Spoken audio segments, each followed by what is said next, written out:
Salam silang jemaat Tuhan, salam sejahtera untuk kita semua. Bersyukur untuk kasih Tuhan, bersyukur juga untuk anugerah penyertaan Tuhan dalam kehidupan dan keseharian kita. Saya kenal percaya silang jemaat Tuhan tetap semangat dan selalu mengandalkan Tuhan dalam kehidupannya. Hari kita akan merenungkan firman Tuhan. Mari silang jemaat Tuhan persiapkan hatinya. Namun sebelum kita masuk dalam renungan kita mau memuji Tuhan. Kita katakan kepada Tuhan, kami perlu Kau, Tuhan.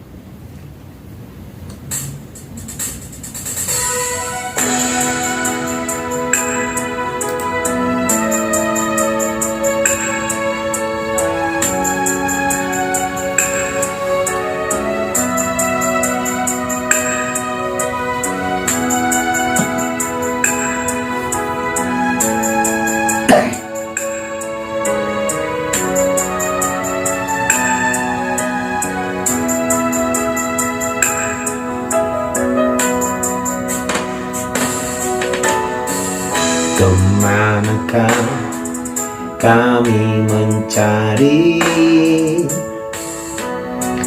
kasih sejati?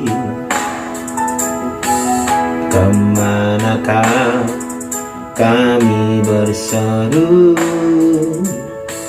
saat badai datang menderu? Yang kami tahu hanya Kau yang mampu pulihkan segala sesuatu. Kemanakah kami mencari kasih sejati? Kemanakah kami berseru saat badai datang menderu? Yang kami tahu hanya Kau yang mampu pulihkan segala sesuatu. Kami perlukan keajaiban-Mu, kami butuhkan sentuhan tangan-Mu. Kami tak dapat jalan sendiri, kami perlu Kau, Tuhan. Amin. Firman Tuhan untuk hari ini dari 2 Tawarik pasal 5 ayat 1 sampai ayat 14. Demikianlah pembacaan firman Tuhan.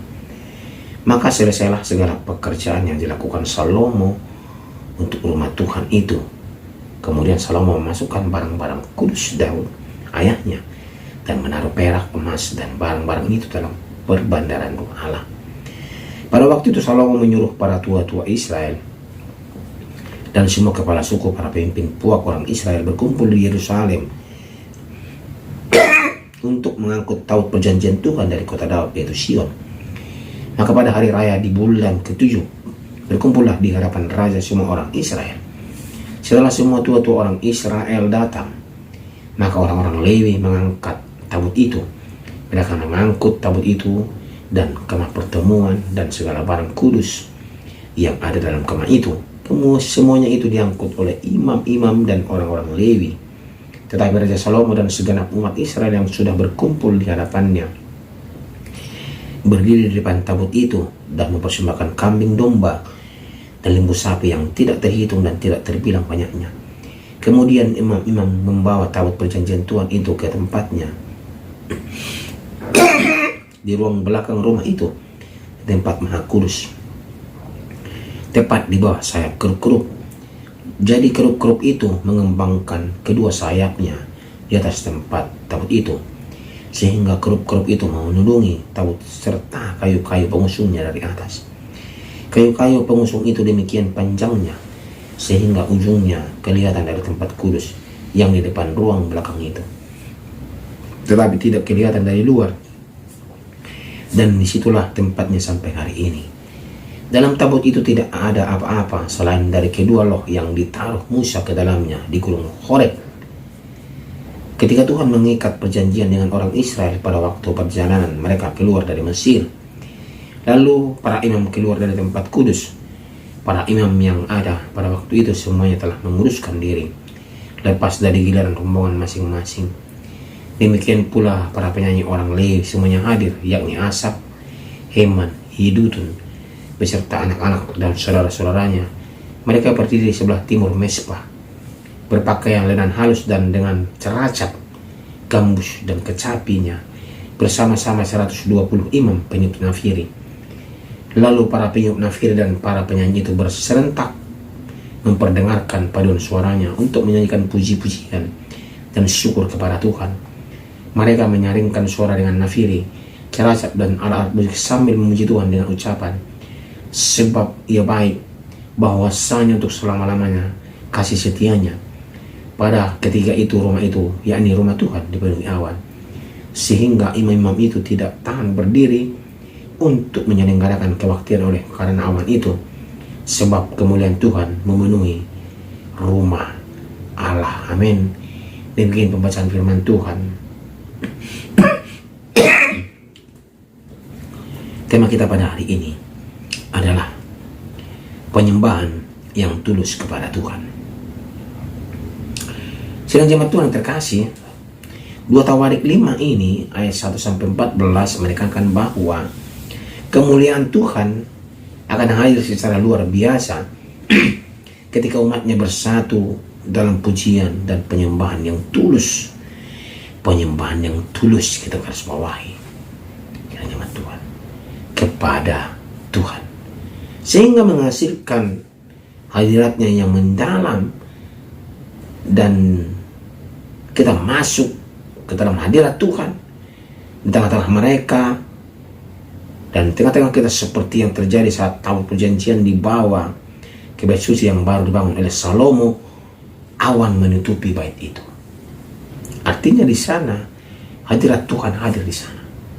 Jadi jemaat Tuhan, tadi kita sudah baca bahwa penyelesaian pembangunan bait suci yang dilakukan oleh Raja Salomo dan mengumpulkan semua barang kudus yang telah disiapkan untuk bait Allah, dan pemindahan tabut perjanjian juga. Tabut perjanjian dipindahkan dari kota Daud ke dalam ruang maha kudus di bait suci yang baru. Dan juga pada waktu pemindahan tabut perjanjian ada puji-pujian dan ibadah di sana. Para imam dan orang Lewi termasuk para penyanyi dan peniup nafiri memulai pujian dan penyembahan dengan alat musik mereka. Dan juga turunlah awan kemuliaan Tuhan. Rumah Tuhan dipenuhi awan, menandakan kehadiran dan kemuliaan Tuhan yang luar biasa di sana sidang jemaat Tuhan. Inilah semua rentetan yang dilakukannya. Dan juga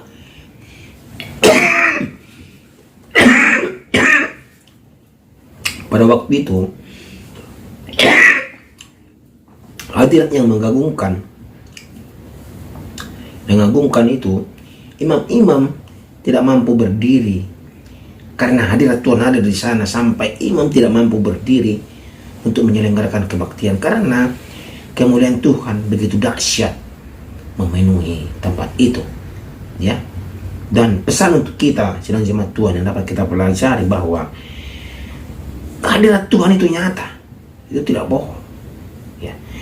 Dan di sini kita diajarkan bagaimana bahwa Tuhan tidak hanya berdiam di tempat-tempat fisik, tetapi ia akan hadir dengan nyata dan kuat di tengah-tengah umatnya, terutama ketika mereka berkumpul untuk menyembah, memuji, memuliakan Tuhan dengan hati yang tulus. Penyembahan yang tulus, ya. Dan juga pentingnya pujian dan penyembahan yang kita lakukan. Pujian dan penyembahan yang tulus kepada Tuhan adalah kunci untuk merasakan dan mengalami kemuliaannya. Ini bukan hanya tentang ritual sidang jemaat Tuhan, tetapi ungkapan syukur kita dan hati yang bersatu kepada Tuhan, ya. Dan juga kita dapat bahwa waktu kita hati kita memberikan ketulusan, penyembahan kita ketulusan kepada Tuhan, kita akan mengalami perubahan melalui hadirat Tuhan. Ketika kemuliaan Tuhan hadir membawa dampak yang begitu luar biasa untuk kita, yang menyebabkan umatnya bersujud dan tersungkur dalam kekaguman, menunjukkan kuasa dan kekudusannya yang luar biasa yang kita rasakan. Itu kalau kita tulus kepada Tuhan. Dan kita tahu sedang jemaat Tuhan, kita juga adalah bait Tuhan. Ayat ini mengingatkan kita bahwa kita juga adalah bait Roh Kudus. Dalam 1 Korintus 6 ayat 19 dikatakan kita adalah bait Roh Kudus. Dan kita harus hidup kudus serta dipenuhi dengan hal-hal yang menyenangkan Tuhan, agar kemuliaannya dapat nyata dalam kehidupan kita. Mari sedang jemaat Tuhan, kita mencari hadirat Tuhan setiap hari melalui doa dan penyembahan kita. Kita harus menyanyikan pujian dan menyembah Dia dengan hati yang gembira, menyadari bahwa Dia adalah baik dan kasih setia-Nya kekal untuk selama-lamanya. Gunakan tubuh kita sebagai bait Tuhan yang hidup untuk memuliakannya dan menjadi terang bagi dunia, dan kita melakukannya dengan ketulusan hati kita sedang jemaat Tuhan. Mari sedang jemaat Tuhan, penyembahan kita adalah penyembahan yang tulus kepada Tuhan, bukan kepura-puraan, bukan karena paksa, tetapi dengan hati yang tulus. Amin.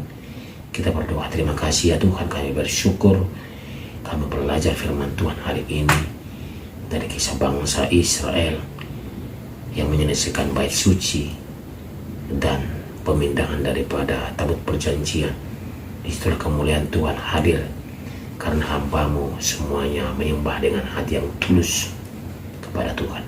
Dan kami maupun seperti itu ya Tuhan, kami menyembah dengan hati yang tulus agar kami dapat merasakan hadirat-Mu dalam kehidupan kami. Terima kasih untuk firman hari ini ya Tuhan. Dalam nama Tuhan Yesus Kristus kami berdoa. Amin.